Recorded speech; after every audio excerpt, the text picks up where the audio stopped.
BC's new house flipping tax was just announced last week, and it is going to make homes less affordable, which is the exact opposite of what the government is trying to do.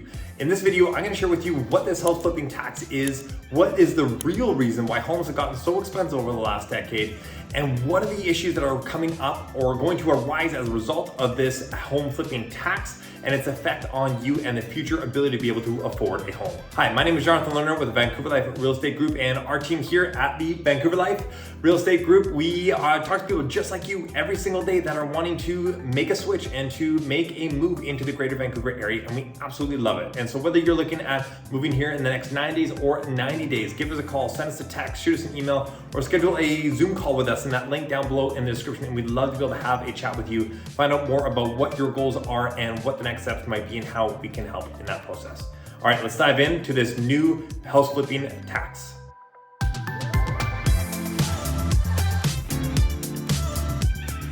On January 1st, 2025, the BC government is set to implement the home flipping tax, which is set to target residential properties if someone is to sell them from the time of purchase within a 2-year window. And that tax is expected to bring in over $43 million into the province, which in my opinion is really just a money grab by the government. And it's also just some face value saying, hey, look, we're in a housing crisis and we're doing something about it, when in reality, what this is doing is very, very little in terms of addressing the actual cause of what's going on. And so what is this tax? Essentially, if you sell any home within 2 years of purchase, you're going to get taxed on it. In the first year of buying it, if you sell it within that 12-month period, you'll get a full 20% on the profit as a tax that you have to pay to the government when you go to sell. In year 1 to year 2, there will be a sliding scale of how much tax that you have to pay on the profit that you make. Now, obviously, if you don't make a profit, there's nothing to be paid out there. But if you do make a profit, 20% of that is going to be paid in the first year, and then a sliding scale in the remaining year. And then anything after 2 years, there will be no tax on that. Now, what this is going to do though is that this tax, that 20% or the sliding scale, is that income, that money is added to your personal income as well. So not only are you getting capital gains tax, because this would be an investment property that you are typically getting and then releasing, you're also getting a 20% profit tax on top of that as well. So you are double taxing the investor in this situation. And I'm gonna feed into that a little bit more later in the video as to why this is not a good thing and how it's going to hurt our housing supply and the affordability in the future. This home flipping tax is going to apply to all residential properties, whether it is resale, like what you see out on the public MLS system in terms of homes that are for sale, someone's lived in it before, and it's also going to apply to pre-construction, whether you are selling it after the project has been completed, or whether you were selling the contract, the paperwork that you have for a profit, say 2 years down the road after you originally purchased it. The taxes will also apply on the assignment of that contract to somebody else. Now, there are the details around that are unclear, and the government has not released all the rules around this, but this looks like where they are heading with this tax. Now, this tax also has several exemptions, and they're going to primarily revolve around life events, whether it's a separation, a divorce, a death, a job loss, or a relocation. Those types of things are going to be exempt from this tax. How they're going to police that, what proof they're going to need, and all that kind of thing, that's again unclear of how they're going to carry this out. But this is where they are going and how they are trying to, in their attempt to improve affordability for homes, which again, it's not going to be the case. So this is essentially kind of what the home flipping tax is. Now what I want to do is dive into why are homes so expensive and how did they get that way throughout the country and the greater Vancouver area. So how have homes become so crazy expensive in Canada? Well, it's been a buildup over the last couple of decades, and this is the first step of that. And I want you to take a look at this graph right here from the Bank of Canada. And this graph right here is showing since 1990 where the Bank of Canada interest rates have been. And since basically 2009, as you can see, we've basically been in a 0% interest rate policy. And what that has done is that has basically artificially raised asset prices. And essentially what that is, it's a devaluation of our currency. And as a result, it takes more money to buy whatever we want to be able to have. So asset prices have risen. But in that type of environment, what happens is that you end up getting such easy access to credit and easy access to mortgages at these cheap rates. And what that does, it allows you to leverage yourself to such a greater extent. And then what else happens? Because asset prices rise, home prices rising, now it costs a lot more money to be able to do that. So now we need to borrow more money, say from family or friends, things like that, to be able to buy an asset. And so now we're over leveraging ourselves to another extent off of the money that we've borrowed from family and friends. And this is one very big contributing factor to the increase in our home prices. Then in 2015, foreign money in excess of $1 trillion was beginning to exit China, and because they had very slow economic growth and the forecasts for economic growth were not very good. So what started to happen is that their currency was devaluing. And as a result, the people who had a lot of money in China said, hey, this currency is devaluing. I want to get my money into a different market, because what's happening when the value of your currency goes down, it means that your dollar doesn't buy as much. So they wanted to move their money elsewhere in the world to ensure that they just weren't losing a ton of money, essentially like we are through inflation right now, to other markets in and around the world. And now Vancouver, Toronto are very strong places, easy places to be able to move money into and also to buy real estate. And so that is also one of the many factors of what contributed in a big way to home prices going up as well. So with that said, with the 0% interest rate policy over the last 15 years and a ton of foreign money coming into our markets, is it really taxing home flippers that's really going to make a difference in the affordability of homes? No, absolutely not. And then to add to that, we've had 1.2 million people came into the country last year, and we have trouble building 250,000 homes a year in this country. There's a very substantial gap between the amount of people coming into this country and the amount that we are able to build. And I want you to take a look at this graph right here. And this one is super important to be able to illustrate that. And it shows the annual change in population over the last 42 years versus compared against the number of housing completions. And you can see here at the very end of that graph here, we are shooting up exponentially in terms of the number of people that have come into the country, and our housing completions have stayed very static, very plateaued, and very consistent. And we are underbuilding. We don't have enough homes being built. We're having a lack in skilled trades, construction workers that have the ability to be able to build these homes. And we have massive numbers of people in terms of our population growing. Our population grew by 3.2% last year. And so there's just this massive gap that we don't have the ability to fulfill and ensure that homes are going to be affordable. And a small tax on house flipping that is actually going to improve the stock that we have available in the market.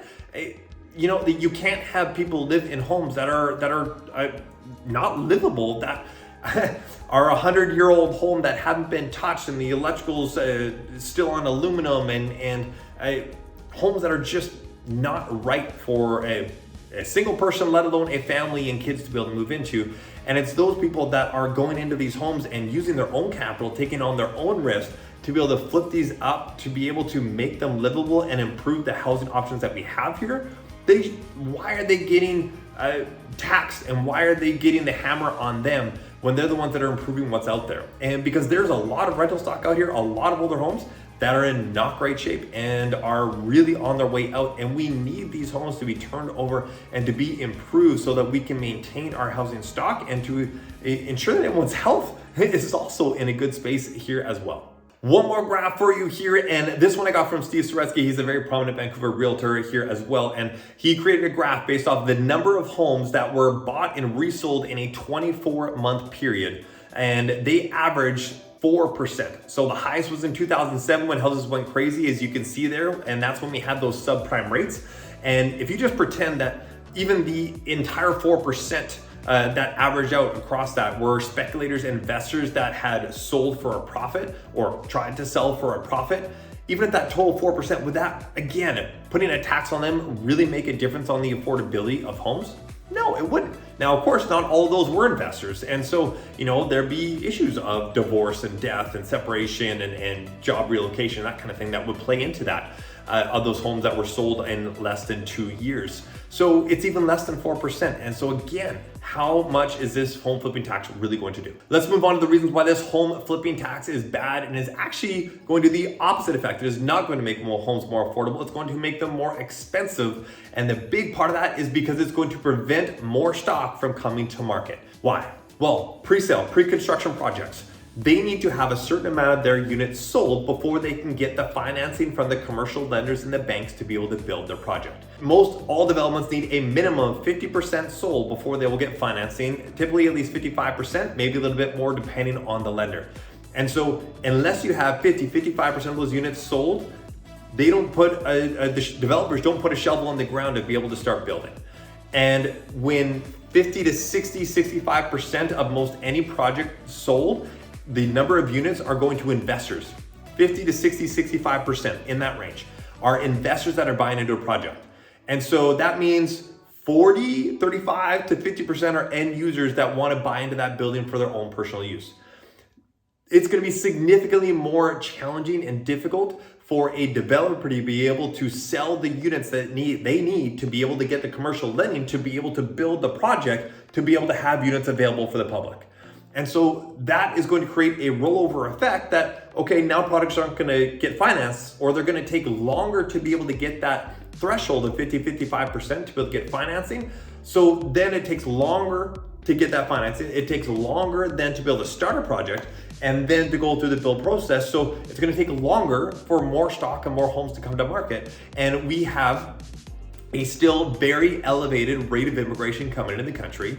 We're already short on homes. And so we're just exacerbating this current situation that we're in of not enough homes for the demand that we have. You also have several people that'll say, okay, well, why don't you just complete on the property and then rent it out for 2 years and then think about selling? Well, yeah, that's absolutely a strategy to be able to do and utilize.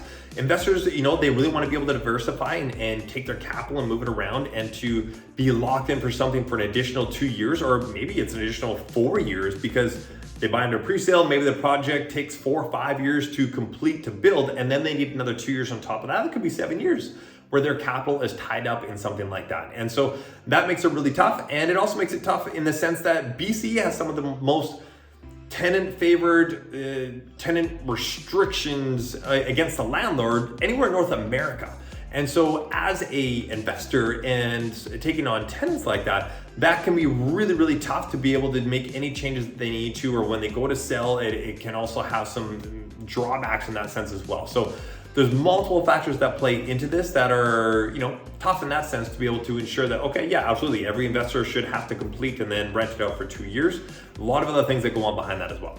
Ultimately, all the taxes that the government has put in on housing, from your speculation tax, your empty homes tax, your foreign buyer tax, your luxury school tax, they've done nothing to improve affordability for homes.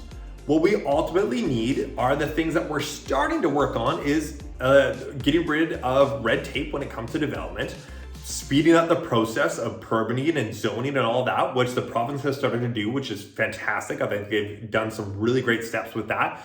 And we need to build more. And at the same time, to ensure that we can start to maintain the housing for future generations, is we need to start also making the trades a good thing and a very in-demand thing. They're gonna be paid well because they are so limited in terms of the labor force that we have right now. And instead of telling everyone that they have to go to university, doctor, lawyer, engineer, and that path, there are many other avenues to go down. And I think we need to look at the trades as a very positive thing and something that can very much give for the family and provide in that sense. And we need to promote those skilled trades as well, so that we have that labor force to be able to do it. Not just trying to bring in immigration of skilled trades like that, is we need to promote it with our own country as well. And so we simply put, as much as the government says, hey, we're going to build this many homes and it's X more than what our current targets are, we don't have the labor force to be able to do that. So it's an impossible goal that they're putting out there that people don't know the numbers of what it's really going to take. And the CMHC has said that we need an additional 3.5 million homes just by 2030 to be able to meet our housing demands and make housing affordable. And that's 3.5 million on top of what we're already going to build in that time frame. And so in terms of where supply and demand is of our housing, of our ability to be able to build homes, it's just, we had 1 million people, 1.2 million come into the country last year, and we have struggled to complete 250,000 homes.